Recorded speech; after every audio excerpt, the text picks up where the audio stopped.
Hi students, बेटा हम लोग पिछले लेक्चर में स्ट्रक्चर ऑफ एटम में कल बताया था आपको हाइजेनबर्ग का अनसर्टेनिटी प्रिंसिपल, और उसके मैं न्यूमेरिकल आज कराने वाला हूँ। ये हमारे पास गिवन है कि कोई पार्टिकल 1 मिलीग्राम मास का वेलोसिटी 4.5 10⁵ सेंटीमीटर पर सेकंड के वेलोसिटी से मूव कर रहा है और हमें उसका लेम्डा फाइंड आउट करना है, वेवलेंथ। और आपके पास जो h का वैल्यू है वो भी आपको दिया हुआ है कि h का वैल्यू आपके पास कितना है, तो h 6.625 10⁻⁻27 अर्ग सेकेंड। एक तो जो h का वैल्यू होता है बेटा, मैंने आपको जूल सेकेंड में बताया था 10⁻34, लेकिन जब आप मास को ग्राम में लेंगे और वेलोसिटी को सेंटीमीटर पर सेकंड में, तो आपने h इतना पुट करना है। नहीं तो आप इसको केजी में ले लें, इसको मीटर पर सेकंड में, फिर आप h 10⁻34 रखेंगे। ये बात आपको बिल्कुल ध्यान में रखना है, यूनिट सेम होना चाहिए सारे का। हमारे पास बनेगा सेंस, हम लोग जानते हैं कि लैम्डा इक्वल टू h/mv। हालांकि ये क्वेश्चन डी ब्रोगली पे ही बेस्ड है, हाइजेनबर्ग का भी मैं आपको बताने वाला हूँ न्यूमेरिकल। तो h का वैल्यू हमारे पास कितना है, h का वैल्यू हमारे पास है 6.625 10⁻⁻27। और मास को ये मिलीग्राम अगर है ना तो ग्राम में लेंगे आप, तो ये बनेगा 1 × 10⁻³ ग्राम। 1000 से हमने डिवाइड कर दिया, ये बन गया 1 × 10⁻³ वेलोसिटी आपको सेंटीमीटर में यहाँ पे चाहिए, बस ये चीज। इसको आप सॉल्व करेंगे तो हमारे पास सारी चीज़ कटने के बाद अप्रॉक्सीमेटली ये आपके पास इतना आएगा, इतना सेंटीमीटर। तो बस इस न्यूमेरिकल के अंदर हमें क्या करना था कि हमें यूनिट का ध्यान रखना था, यूनिट का हमें ध्यान रखना था बस। ठीक है, इसके बाद हम लोग बात करेंगे अब यहाँ से लिमिटेशंस की। बोर मॉडल के क्या क्या लिमिटेशंस थे वो मैं आपको बताने वाला हूँ यहाँ से।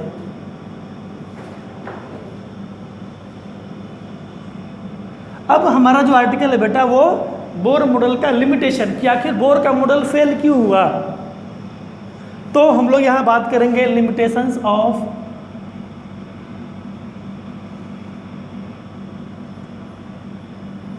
Bohr model.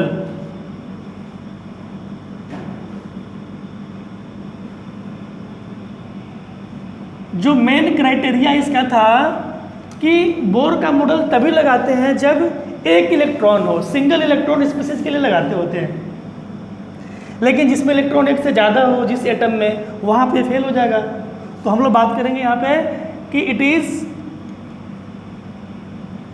Only applicable for single electron system like. Example के लिए आप देखेंगे जैसे हाइड्रोजन हो गया आपके पास, इसमें सही होगा helium plus, lithium 2 plus etcetera. But multi electron में काम नहीं करेगा, but it failed in multi electron system.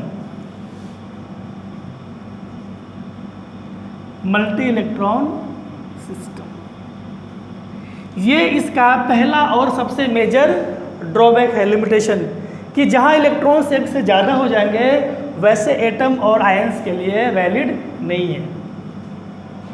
Second जो हमारे पास आएगा बेटा कि जो स्पेक्ट्रम बनाते हैं जो स्पेक्ट्रम लाइंस होता है वहाँ भी ये सिंगल के लिए काम करेगा, मल्टी में काम नहीं करेगा। The spectrum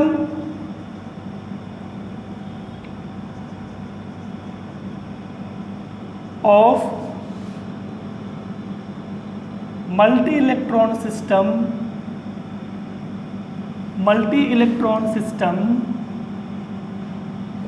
is not explained by Bohr। दो हमारे पास लिमिटेशंस हो गए। जो तीसरा, ये बिल्कुल क्लियर चीज़ है कि यहाँ भी एक्स इलेक्ट्रॉन ज़्यादा हो उसमें जो स्पेक्ट्रम लाइन बनेगा उसके बाद रिगार्डिंग बोर ने कोई बात नहीं की थी, सिंगल वालों के लिए बात किया था। तीसरा हमारे पास है कि बोर ने जो एंगुलर मोमेंटम का कॉन्सेप्ट दिया था, उसने बताया था कि इलेक्ट्रॉन उसी सेल में रिवॉल्व करेगा जहाँ पे उसका एंगुलर मोमेंटम nh/2π के बराबर हो, where n is the orbit number. पर इस बात का कोई एविडेंस नहीं है, कोई प्रूफ नहीं है बोर के पास कि ये फॉर्मूला ही अप्लाई क्यों होगा। तो ये भी एक लिमिटेशन था, क्योंकि उन्हें एज्यूम ऐसे करके ये मानी हुई बातें थी उनकी, इनका कोई प्रूफ नहीं था। Bohr model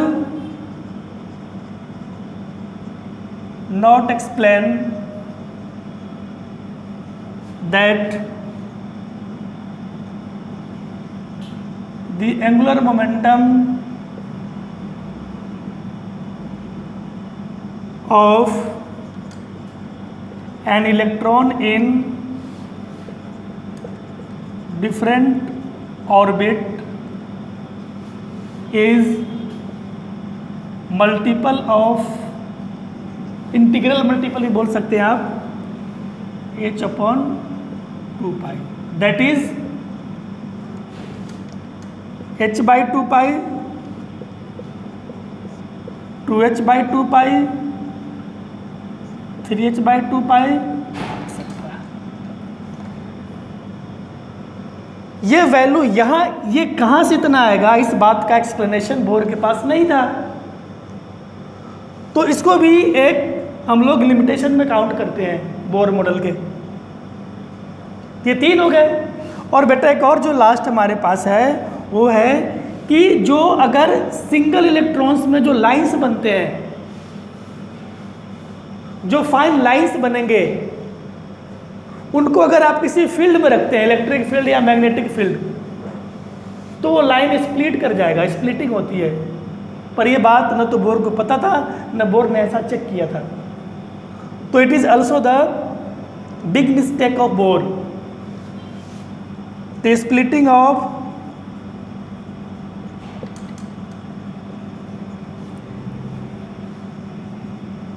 spectrum lines in magnetic field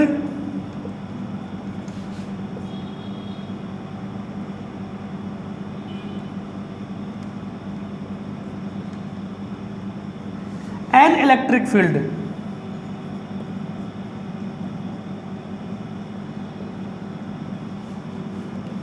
इसको स्टार्क इफेक्ट बोलते हैं।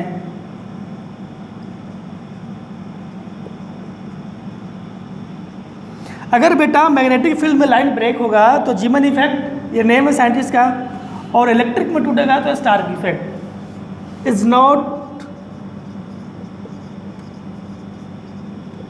Explained by Bohr. और फिफ्थ में ओरल में आपको बता दे रहा हूँ, पांचवा जो इसका मेन ड्रॉबैक है कि अगर आप सही तरीके से लाइंस को विजुलाइज करना चाहें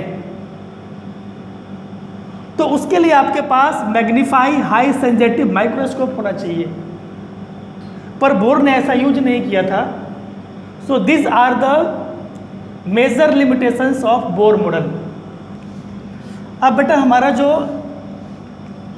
आर्टिकल है कि रेडबर्ग इक्वेशन का डेरिवेशन, ये मैंने आपको बताया नहीं था, डायरेक्ट फार्मूला लिखा था, Rydberg formula for calculation of wavelength, तो उसको डिराइव करेंगे हम लोग। तो आपका हेडिंग बनेगा derivation of Rydberg equation, Rydberg equation. Formula आपको याद होगा कि 1/λ equal to R H Z square bracket में 1/n1 square minus 1/n2 square, उसी को डिराइव करने वाले हैं। तो आप ऐसे यहाँ से देखें, एक तो ये एनर्जी का फॉर्मूला है जो आपको ध्यान में रखना पड़ेगा और इस डेरिवेशन को करने के लिए ये काम आएगा। एनर्जी, मैंने एनर्जी के कैलकुलेशन में एनर्जी जब कैलकुलेट किया था तो ये फॉर्मूला ड्राइव किया हुआ था एप्लीकेशन ऑफ बोर मॉडल में। तो मैंने ये माना कि इलेक्ट्रॉन जंप कर रहा है ऊपर वाले सेल से नीचे वाले सेल में। आप ऐसे देख लें, ये हमारे पास न्यूक्लियस है, ये पहला ऑर्बिट है, ये दूसरा ऑर्बिट है, और सेकेंड से फर्स्ट में इलेक्ट्रॉन आ रहा है, सेकेंड से फर्स्ट में आ रहा है। इसको आप n2 मान लें, ये आपके पास n1 है। तो जाहिर सी बात है एनर्जी में चेंज आएगी, डेल्टा ई, और वो कितना होगा, E of n2 minus E of n1। इसी चीज़ को हम लोग आगे बढ़ाएंगे कि when electron jump from higher orbit to lower orbit then it radiate energy and corresponding to that radiation wavelength created. और उसी को निकालने के लिए रेडबर्ग ने आपको फॉर्मूला दिया था। तो मैं यहाँ डायरेक्ट आपको लिखने वाला हूँ कि जो डेल्टा ई का वैल्यू होगा हमारे पास, वो होगा E of n2 minus E of n1। Change in energy equal to energy of second shell minus energy of first shell, क्योंकि सेकेंड से फर्स्ट में आ रहा है यहाँ पे। तो बेटा ये कितना बनेगा, तो delta E equal to energy का फॉर्मूला आप यहाँ से देखें तो n की जगह आप n2 पुट करेंगे बस, और सारा सेम रहेगा। तो मेरे पास बनने वाला है minus 2 square mk square z square E4 by n2 square h। ठीक है, n की जगह n2 कर दिया बस, और कोई चेंजेस नहीं है। फिर आप अगर n1 में आएंगे तो वहाँ पे n की जगह n1 हो जाएगा, तो माइनस, और ये ऑलरेडी माइनस है तो बनेगा 2 square mk square z square E4 by n1 square ये। अब इसी से आप इसको आगे ड्राइव कर सकते हैं, बस ये प्लस हो जाएगा आपके पास। और हम लोग जानते हैं कि एनर्जी कितना होता है, hc बाई लैम्डा, E बराबर hc अपॉन लैम्डा, जहाँ पे वेलोसिटी ऑफ लाइट है, प्लैंक कांस्टेंट, वेवलेंथ। तो ये बेटा प्लस हो गया, तो कॉमन फैक्टर को आप बाहर निकाल दें। कॉमन क्या आएगा, तो 2 square mk square z square E4 by h, ये कॉमन हो गया दोनों में। और जब माइनस माइनस प्लस हो गया था तो मैं पहले लिखूंगा 1/n1 स्क्वायर, और यहाँ बच गया 1/n2 का स्क्वायर। इसमें ये सारे जो कांस्टेंट है ना, वो मैंने आपको इंडिविजुअल सब के बारे में बता रखा है, z क्या है, k क्या है, m क्या है, और h तो प्लैंक कांस्टेंट हो गया, प्लैंक कांस्टेंट। अब आप क्या करेंगे कि आप h को नीचे लाएंगे तो हमारे पास जो बनने वाला है कि 1/λ, hc को आप नीचे ला दें तो बनेगा 2 square mk square z square E4 by h into H से बन गया h स्क्वायर, और ये क्या आ गया, c।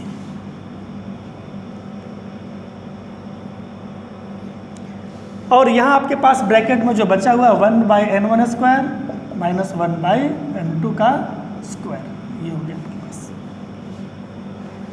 अब बस इसमें जो बेटा हमारे पास कांस्टेंट है, आप अगर z को केवल हटा दें, z एटॉमिक नंबर है जो कि वेरिएबल है, अलग अलग एटम्स आयंस में चेंज होगा, पर उसके बाद जो भी इनको छोड़कर जो पैरामीटर्स हैं, they all are the constant. तो बेटा इन कांस्टेंट की वैल्यू भी फिक्स होगी। तो मैं यहाँ से एक बार ऐसे थोड़ा मॉडिफाई आपको कर दूँ कि मैंने E4 को पहले कर दिया और z स्क्वायर को बाद में कर दिया। ये सारे अपने पास क्या होते हैं, दे आर कांस्टेंट। इसी के लिए रेडबर्ग ने आर यूज किया था, या आर एच भी आप लिख सकते हैं, रेडबर्ग कांस्टेंट। जेड स्क्वायर हो गया है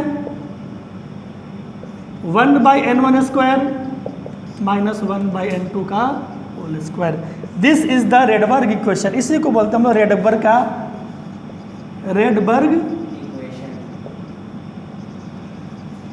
equation. It is use to calculate the wavelength when electron jump from higher shell to lower shell, where n1 is always greater than n2 is always greater than n1। ये बात यहाँ पे आपके पास n2 बड़ा है n1 से।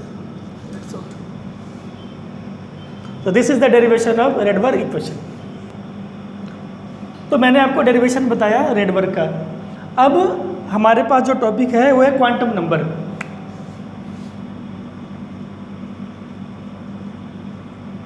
Quantum number, अगर इस चैप्टर का सबसे इंपॉर्टेंट टॉपिक कहा जाए तो ये क्वांटम नंबर ही है। तो आपको क्वांटम नंबर को बिल्कुल डिटेल्स में देखना है और इसके सारे क्वेश्चंस करने हैं, क्योंकि मैंने स्टार्टिंग में आपको बताया था कि एटम के लिए कई सारे मॉडल्स दिए गए, डाल्टन से लेकर और वेव मैकेनिकल तक। पर अब तक जितने मॉडल्स दिए गए हैं ना वो सारे फेल थे। तो सबसे सक्सेसफुल हम लोग मानते हैं वेव मैकेनिकल मॉडल को, और उसी में ये टर्म आता है क्वांटम नंबर। तो बेटा क्वांटम नंबर का जो मतलब होता है कि अगर मान लो कि आपके पास कोई एक ऐसा एटम है जहाँ पे इलेक्ट्रॉन एक से ज़्यादा है, मल्टी इलेक्ट्रॉन सिस्टम है, तो हर इलेक्ट्रॉन का जो अपना पर्टिकुलर इंफॉर्मेशन होगा कि कौन से ऑर्बिट में है वो, कौन से सबसेल में रिवॉल्व कर रहा है, उसका स्पिन का डायरेक्शन, क्लॉक की एंटी क्लॉक। तो इन सारी बातों के लिए जो हम लोग कांस्टेंट यूज करते हैं, 4 कांस्टेंट, उसी कांस्टेंट को बोलते हैं quantum number. Quantum number multi electron system में इलेक्ट्रॉन के आइडेंटिफिकेशन का एक नंबर होता है, या सिंपली आप बोल सकते हैं कि ये मल्टी इलेक्ट्रॉन सिस्टम में हर इलेक्ट्रॉन का एक एड्रेस है। जैसे हमारे पास भी एड्रेस होते हैं, हर के अपने आइडेंटिफिकेशन के लिए उसका name, father name, house number, गली नंबर। तो in the similar manner in multi electron system there are 4 constant used for the identification of an electron and that is regarded as quantum number. तो बेटा इसको define करेंगे, the 4 constants used for identification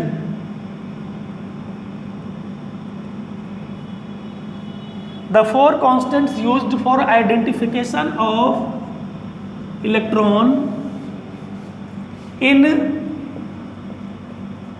multi electron system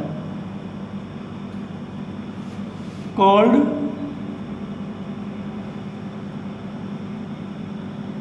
quantum number. अब इसको simple way में define करेंगे तो आप बोल सकते हैं, और quantum number is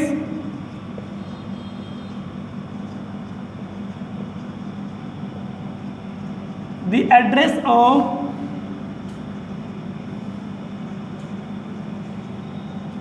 an electron in multi electron system। ये एक इलेक्ट्रॉन का एड्रेस होता है जो उसके बारे में आपको सारा इंफॉर्मेशन देने वाला है। अब अगर बेटा हम लोग बात करें कि वो 4 कांस्टेंट कौन कौन से हैं, तो टाइप्स की अगर बात करते हैं, यहाँ पे टाइप्स ऑफ क्वांटम नंबर।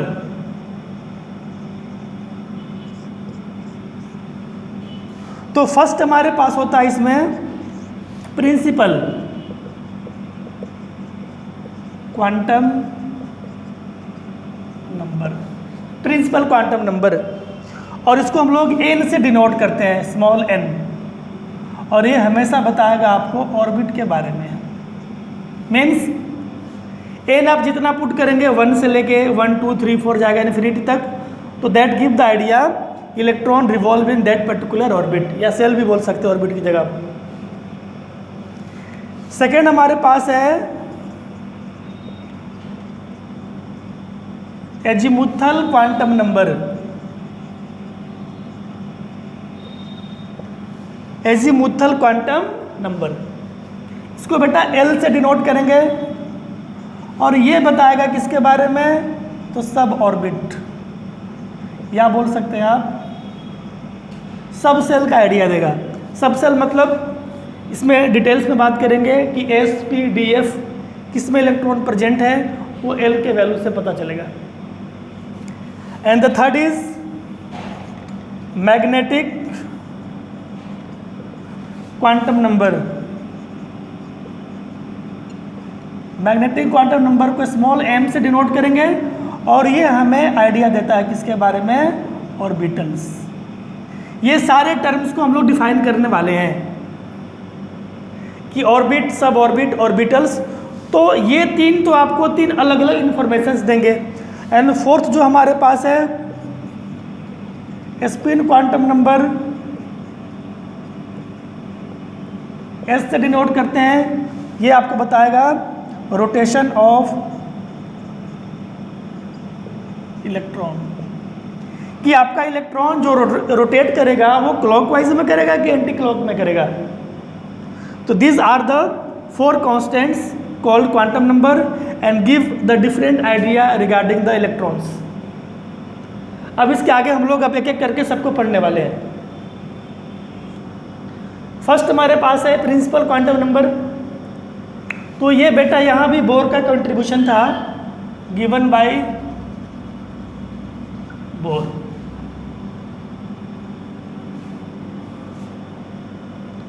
और इसकी जो वैल्यू होती है ना, वैल्यू ऑफ एन, वो 1 से लेकर और इन्फिनिटी तक, क्योंकि ऑर्बिट नंबर है तो जाहिर सी बात है ऑर्बिट कभी फ्रैक्शन में नहीं होगा, नेगेटिव नहीं होगा, 1 से शुरू होगा, इन्फिनिटी तक जा सकता है। तो वैल्यूज 1 टू इन्फिनिटी, एन से इसको डिनोट करते ही हैं। अब बात है एप्लीकेशन कि हम लोग इस एन का यूज कहाँ कहाँ पे करेंगे। तो एन के एप्लीकेशन को बेटा मैंने आपको बता रखा है बोर मॉडल में ही, पर यहाँ आपको फिर से देखना है। एनर्जी निकालना हो, रेडियस निकालना हो, वेलोसिटी निकालना हो इलेक्ट्रॉन्स की, नंबर ऑफ लाइंस जो बनते हैं क्वांटम नंबर स्पेक्ट्रम लाइंस वहाँ पे, ठीक है, एंड एंगुलर मोमेंटम निकालने में भी इसका यूज करते होते हैं। तो लिखेंगे हम लोग यहाँ पे कि इन calculation of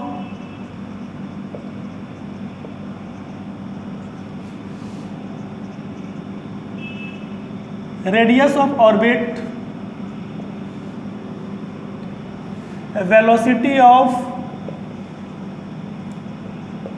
electron,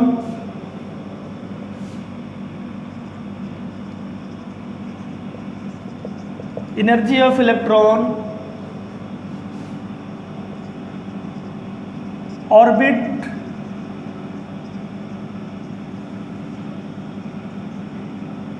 angular momentum and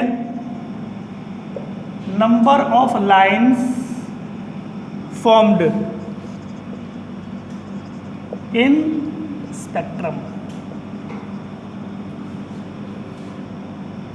इतने जगह पे इसका यूज करते होते हैं। अगर आप इसमें अब आप अगर रेडियस की बात करें तो रेडियस का बेटा फॉर्मूला होता है Rn इक्वल टू 0.53529 भी कर सकते हो 10⁸ n²/z। ये इतना एंगस्ट्रम होता है 0.529 10⁸ n²/z एंगस्ट्रम।